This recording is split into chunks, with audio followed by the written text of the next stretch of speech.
8वें पे कमीशन को लेकर कोलकाता में सबसे बड़ी बैठक हुई, जिसमें कि डीए एचआरए को लेकर चर्चा हो रही है।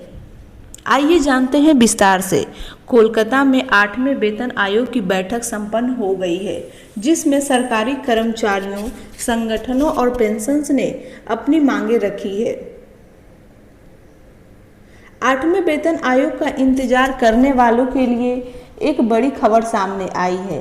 कोलकाता में आयोग की बैठक पूरी हो चुकी है, जिसमें सरकारी कर्मचारियों, संगठनों, यूनियनों और पेंशनर्स के लिए मांगे खुलकर सामने आई है। आयोग के सामने लगातार फिटमेंट फैक्टर बेहतर करने यानी कि डीए, एचआरए और टीए बढ़ाने की मांग की जा रही है। किसी संगठन ने फिटमेंट फैक्टर 4% बढ़ाने की मांग की है, तो कोई डीए को बेसिक पे में मर्ज करवाना चाहते हैं। ऐसे में कर्मचारियों और पेंशनर्स के लिए ये जानना बहुत ज़रूरी है कि आखिरकार देश में 8वें वेतन आयोग को लेकर काम कितना तेज़ी से हो रहा है। कोलकाता में हुई मीटिंग, जो कि पहले नहीं हुई थी। आयोग इस समय पूरे देश का दौरा कर रहा है, ताकि अलग अलग राज्य में सरकारी कर्मचारियों और पेंशन से फिटमेंट फैक्टर लिया जा सके। इसके बाद ही आयोग अपनी फाइनल रिपोर्ट तैयार करके केंद्र सरकार को सौंप देगी। इस साल पूरी मेहनत का सीधा असर कर्मचारियों की बेसिक सैलरी पर पड़ने वाला है।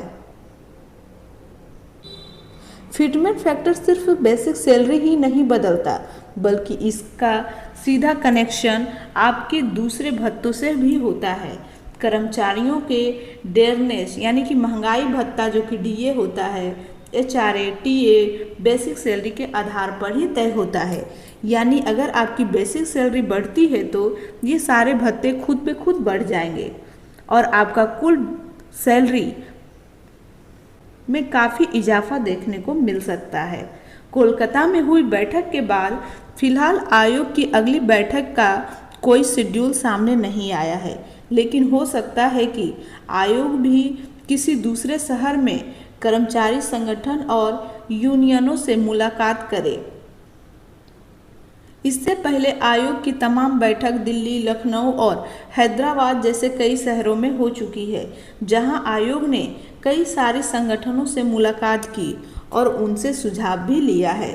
आयोग की ओर से फिलहाल इसकी तारीख तो नहीं सामने आई है। बताया जा रहा है कि अगले साल यानी कि 2027 तक आयोग 8वें वेतन आयोग को लागू कर पाएगी।